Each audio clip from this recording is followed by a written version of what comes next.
ನಮಸ್ಕಾರ ಎಲ್ಲರಿಗೂ. ನೀವೇನಾದರೂ ಒಂದು ಕ್ವಿಕ್ ಹೆಲ್ದಿ ಚಾಕ್ಲೇಟಿ ಸ್ನ್ಯಾಕ್ನ ನೋಡ್ತಾ ಇದ್ದರೆ ಈ ರೆಸಿಪಿ ನಿಮಗೋಸ್ಕರ.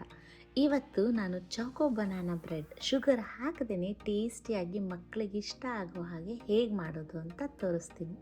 ಬನಾನಾ ಬ್ರೆಡ್ ಮಾಡೋದಕ್ಕೆ ಮೇಯ್ನಾಗಿ ಬೇಕಾಗಿರೋದು ಬನಾನಾಸ್. ನಾನು 2 ಚೆನ್ನಾಗಿ ಹಣ್ಣಾಗಿರೋ ಬಾಳೆಹಣ್ಣನ್ನು ತಗೊಂಡಿದ್ದೀನಿ.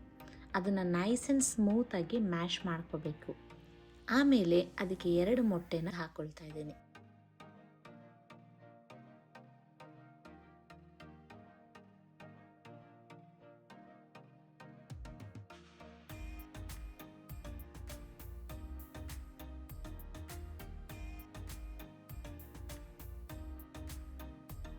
ಈಗ 3 ಟೇಬಲ್ ಸ್ಪೂನ್ ಅಷ್ಟು ಹಾಲನ್ನ ಹಾಕೊಳ್ತಾ ಇದ್ದೀನಿ.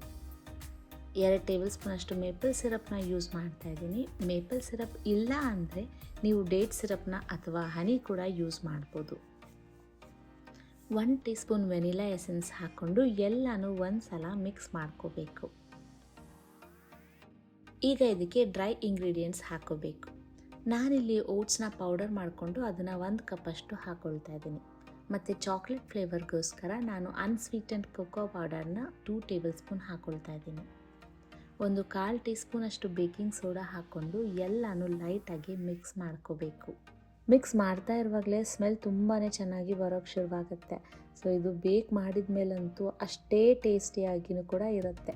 ಈಗ ಎಕ್ಸ್ಟ್ರಾ ಚಾಕ್ಲೇಟಿ ಟೇಸ್ಟ್ಗಾಗಿ ನಾನು ಹ್ಯಾಂಡ್ಫುಲ್ ಆಫ್ ಚಾಕೋ ಚಿಪ್ಸ್ನ ಆ್ಯಡ್ ಮಾಡ್ತಾ ಇದ್ದೀನಿ. ನಾನಿಲ್ಲಿ ಡಾರ್ಕ್ ಚಾಕೋ ಚಿಪ್ಸ್ನ ಯೂಸ್ ಮಾಡ್ತಾ ಇದ್ದೀನಿ. ನಿಮಗೆ ಸ್ವೀಟಾಗಿ ಇರಬೇಕು ಅಂದರೆ ರೆಗ್ಯುಲರ್ ಚಾಕೋ ಚಿಪ್ಸ್ನ ಕೂಡ ಯೂಸ್ ಮಾಡ್ಬೋದು. ಈಗ ಈ ಬ್ಯಾಟರ್ನ ಗ್ರೀಸ್ ಆಗಿರೋ ಬ್ರೆಡ್ ಟಿನ್ಗೆ ಟ್ರಾನ್ಸ್ಫರ್ ಮಾಡ್ಕೊಳ್ಬೇಕು.